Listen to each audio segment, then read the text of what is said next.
Sejam bem-vindos para mais um vídeo aqui no canal O Saquarema. Eu me chamo Thiago Araújo e bom, nos últimos tempos a gente tem divulgado os projetos nacionais envolvendo o mundo dos games. Nós falamos da Bugdex, nós falamos do Gauchinho e eu acho bastante importante a gente ir para um outro lado de igual relevância, os quadrinhos nacionais. Nas últimas semanas, um projeto em específico me chamou a atenção pela história bastante interessante e pelas artes lindas que esse projeto tem. Me refiro aqui à HQ Lendas de Vera Cruz. E lógico, pela temática do canal, não preciso nem dizer que o nome já me chamou a atenção, né? É uma história de ficção, alterando alguns elementos da nacionalidade, mas preservando a cultura nacional, recheada de elementos, de paródias, de pitadas da nossa cultura. E nada melhor do que começar do começo, que nós já vemos um protagonista totalmente sazucão, pique ouvinte que acredita que é literalmente o Guts brasileiro. Pra ficar melhor do que isso, só se o quadrinho fosse colorido e a gente descobrisse que o Rafael, nosso protagonista, fosse pardinho igual nós. Mas para adoçar ainda mais esse temperinho de personagem literalmente eu, a história já começa com o nosso prota indo para um barzinho e pedindo um copinho de pinga. Tudo bem, confesso que ele não pede literalmente pinga, mas aí seria mais baseado ainda, né? A história que se passa em São Francisco, creio eu, da Paraíba, pela ambientação nordestina, tá ele ali naquele barzinho ali, pagando de brabo. E aí chega dois capanguinha, meus calango ali, querendo tirar satisfação, porque o nosso Rafael, nosso Guts brasileiro, é um templário. De primeira a gente não entende muito bem os porquês, mas os templários não são muito bem quistos por parcelas da população. E essa questão de ser um templário vai perpassar toda a trama, porque eles são meio que a grande organização de guerreiros deste universo fictício. O que me faz pensar, se eles estão na Paraíba, em um ambiente que remete ali mais ou menos assim um século XIX, significa então que a Ordem nunca foi extinta? Será que neste universo, ao invés da Ordem de Cristo ter descobrido o Brasil,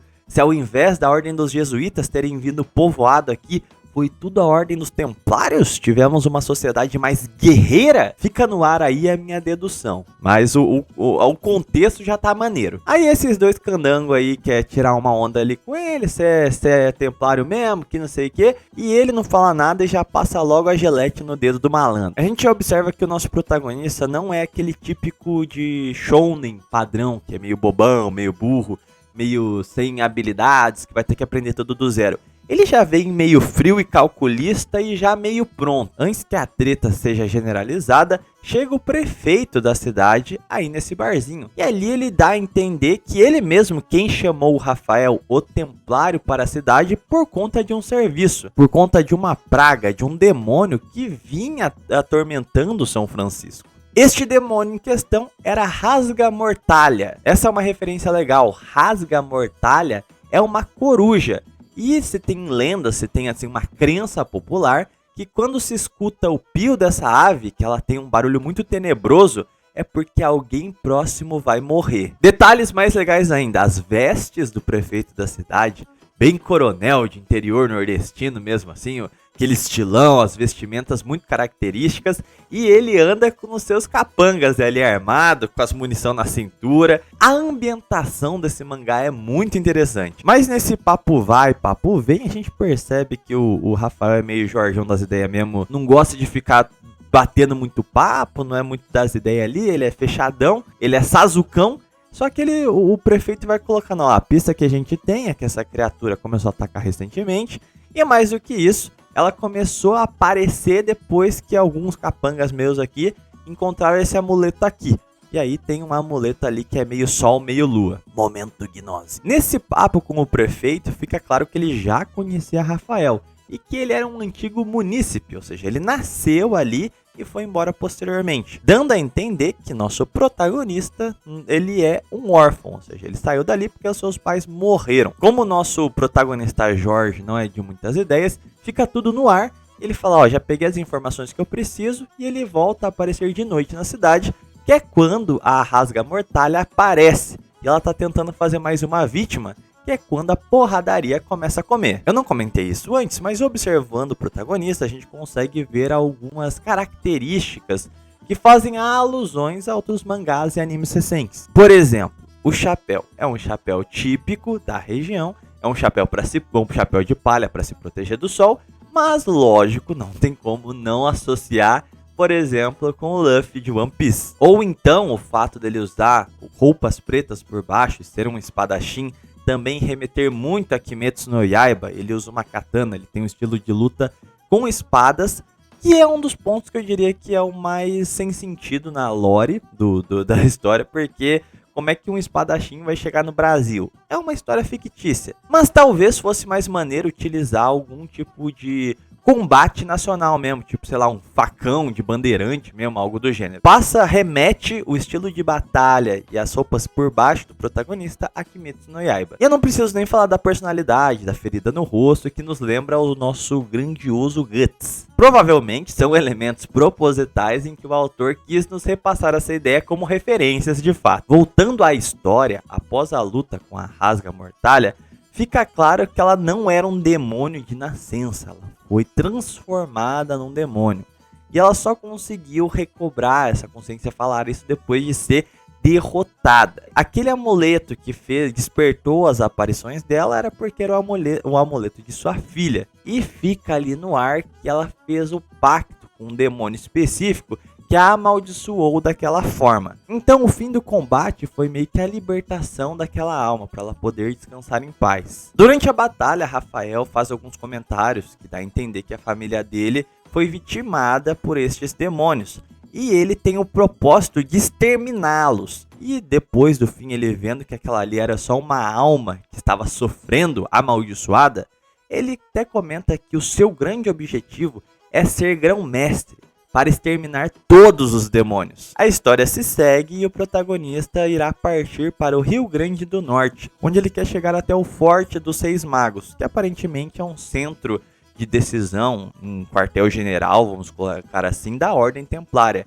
Ele quer ir para lá para relatar, pegar mais informações, não ficou claro o que exatamente ele quer ir fazer lá. Fato é que no caminho, pelos sertões nordestinos, ele encontra uma família que a roda da carroça deles tinha quebrado e tava só o pai tentando consertar ali sozinho, e ele oferece ajuda ali. Ponto interessante do episódio 1 pro 2 é que no 2 ele incrementa sotaques. Isso faz uma baita diferença, porque, vamos dizer assim, só a ambientação ainda não passava aquele quê nacional.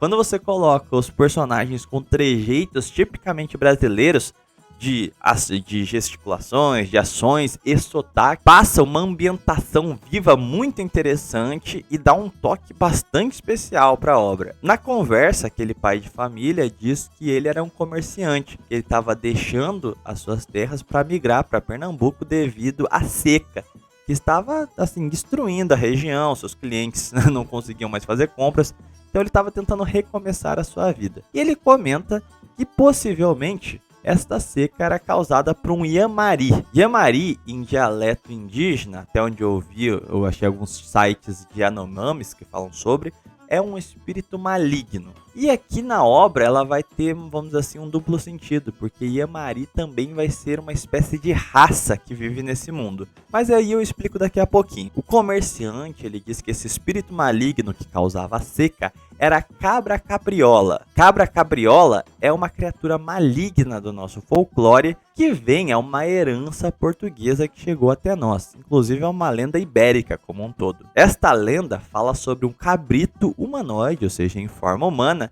que come crianças travessas, ou seja, ele é um devorador de meninos. E essa conversa, um tanto quanto tensa, deles tentando diagnosticar o que rolou ali, o comerciante ele diz que quem descobriu essa maldição foi uma velha bruxa da Serra de Cabugi. Mas ele prossegue dizendo que tudo isso aí é conversa fiada. Para ele, isso aí era uma punição divina, não tinha nada de demoníaco nisso. E ele até fala sobre uma guerra em que a igreja se envolveu e foi um grande massacre. Nós não temos muito mais detalhes sobre essa guerra, que parece ter sido no passado recente, mas é evidente que ela mudou, vamos dizer assim, o cotidiano das pessoas ali, trouxe grande trauma. E nas falas do comerciante dá a entender que pelo envolvimento da igreja na guerra, trouxe uma secularização bem forte da sociedade. Eles terminam de trocar a roda ali E bem nesse momento surge um outro demônio, um outro inimigo ali, que chega atacando pedra neles, que é um tamanduá furry. Talvez essa seja a imagem mais amaldiçoada do seu dia, um tamanduá furry. O nome do tamanduá bombado aí é Salva. A referência do seu nome é das famigeradas formigas saúvas. Afinal, um tamanduá come formigas e as formigas saúvas são típicas de ambiente tropical. E vocês lembram que eu disse que incrementar o sotaque faz uma baita diferença na leitura? Na hora que a porradaria começa a comer, a melhor coisa que tem é porradaria com sotaque nordestino, meus amigos. Eu quero ver se tu é um cão chupando manga mesmo. Vem afobado não, vem tranquilo. Receba chuva de pedras. Segura essa chibata aí. Como eu disse, parece que sotaque nordestino foi feito pra chibata, foi feito pra porradaria mesmo. Enfim, nosso prota é completamente mogado pelo furry tamanduá e ali ele meio que apaga, sua visão se fecha. E é aí que a gente descobre o porquê ele é o protagonista, o que ele tem de diferente. E a real é que ele é o receptáculo de São Miguel Arcanjo. Ok, fellas, é essa hora que a gente para o vídeo e fala, essa HQ é basic. Ele fica com um fogo divino em torno do seu corpo e desce a peia no tamanduá furry e ele tratora o tamanduá bombado. Ele retalha o bicho e um detalhe que eu deixei passar despercebido na primeira batalha, que é as armas templárias, elas matam esses demônios porque elas sugam o espírito maligno dos demônios. E aí mostra, particularmente nesse momento, essa aura negativa sendo absorvida pela espada do Rafael. Ao mesmo tempo que a batalha tá rolando, tem um corte lá para o Rio Grande do Norte, no Forte dos Seis Magos, onde alguns oficiais templários estão reunidos comentando que o selo de Miguel Arcanjo foi rompido. O que me fica algumas questões, né? Eles sabem quem é o portador?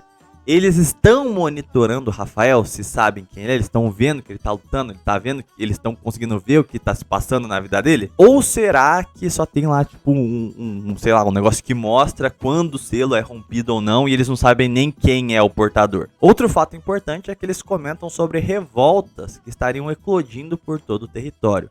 E um grande medo deles, o perigo, é que os humanos voltassem a conviver com os Yamaris. Lembra espíritos malignos, mas que aqui na história tem um outro sentido, que é meio que uma raça que convive com a humanidade. E aí entra outra questão também, será que neste mundo fantasioso Portugal existe? Porque a gente vê que quem administra tudo, ou pelo menos é a força de segurança e de uma certa gestão, são os templários. E aí? A gente tá meio que num medievo em era contemporânea, como que funciona? Eu gostaria de mais detalhes sobre como que é a ambientação desse mundo como um todo. Porque, inclusive, eles se referenciam a Rio Grande do Norte como uma capitania, e não como uma província ou um estado. Será que neste universo também a independência nunca aconteceu? Será que as capitanias hereditárias deram certo aqui? No meio daquela batalha lá contra o tamanduá, o Rafael desmaia e ele acorda na casa de outro furry, cara. Imagina que pesadelo, você tá só conversando com o seu truta, arrumando o carro, e aí vem a desgraça de um furry tamanduá, te ataca, você sai todo arrebentado, você acorda, você tá na casa de outro furry. Mas a história tem um flashback, mostra 10 anos atrás, um incêndio que acerta a casa do senhor Fernando e a dona Beatriz, os pais de Rafael. O interessante é que mostra toda a população gritando, ah lá o incêndio, mostra a igreja matriz tocando sinos para sinalizar a emergência, e nisso nós temos uma mulher ali na rua que fala, ah, meu padrinho Cícero. Opa, significa que nesse universo o padre Cícero também existiu? Tirando esse fun fact que eu achei legal, mostra que o Rafael, além de seus pais, tinha 2 irmãos também. E neste incêndio eles acabam mortos, mas não pelas chamas. E é nesse momento que nós conseguimos ver a silhueta dos principais demônios, provavelmente os grandes vilões finais da nossa história. E esse cabelinho de fogo aí, se desse pra ver o pé virado pra trás, eu chutaria que era o Curupira, hein? Dá pra ver que toda a família do Rafael é morta e os templários, eles resgatam ele, o único sobrevivente. Inclusive os demônios falam ali, aquele ali saiu vivo, não tem problema não? Os caras falam, depois a gente resolve isso aí.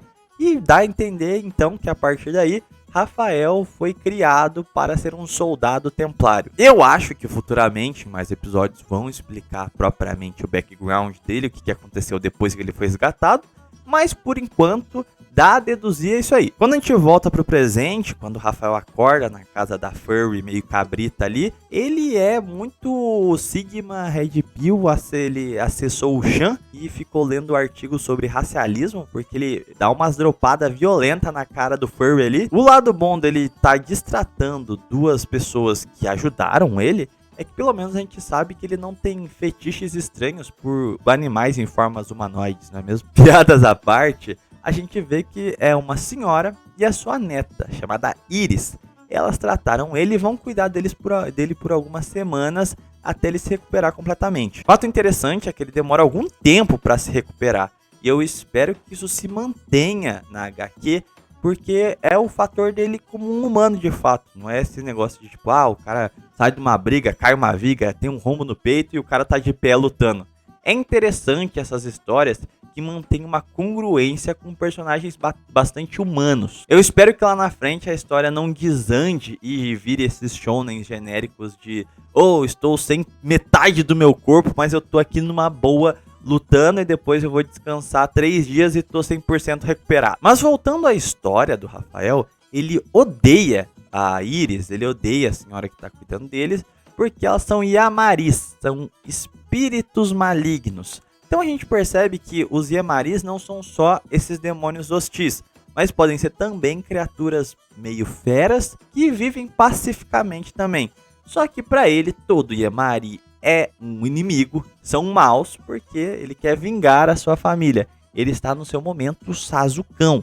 Então, inclusive, essas duas que eram boas e ajudaram ele fica distratando elas a todo momento. A véia em questão aí, ela não dá muita bola não, fica dando risada, dá uma tirada com a cara dele também. E ela comenta que o seu temperamento era muito parecido com o filho dela, que ele se daria muito bem se ele estivesse vivo. E aí a gente tem aquele momento de recuperação do protagonista, que ele começa a ter uma vida um pouco mais calma. E aí ele vai entrando na rotina do dia a dia ali daquela casa, vai ajudando nas tarefas do campo, fica preocupada com a senhora arando a terra, então ele vai ajudar a pegar madeira, ara a terra para ela, e ele também vai tancando melhor a Iris, que é a Marisa ali mais nova, que ela fica enchendo o saco dele toda hora, só que ele começa a criar um vínculo mais forte com as duas, vai parando de ser preconceituoso com elas, e aí ele começa a chamar a senhora de vovó, começa a tratar a Iris meio que como uma irmã caçula dele. Ele vai vencendo ali as suas barreiras, seus preconceitos. É o famoso momento em que o Jorge começa a sair de casa, começa a ver que ficar se comportando igual o Sasucão não vai dar em nada, ele tem que ficar mais sociável. E aí tem um momento que ele tá cortando legumes ali enquanto a senhora tá cozinhando, e ele pergunta o que aconteceu com o pai da Iris, o filho dela que faleceu.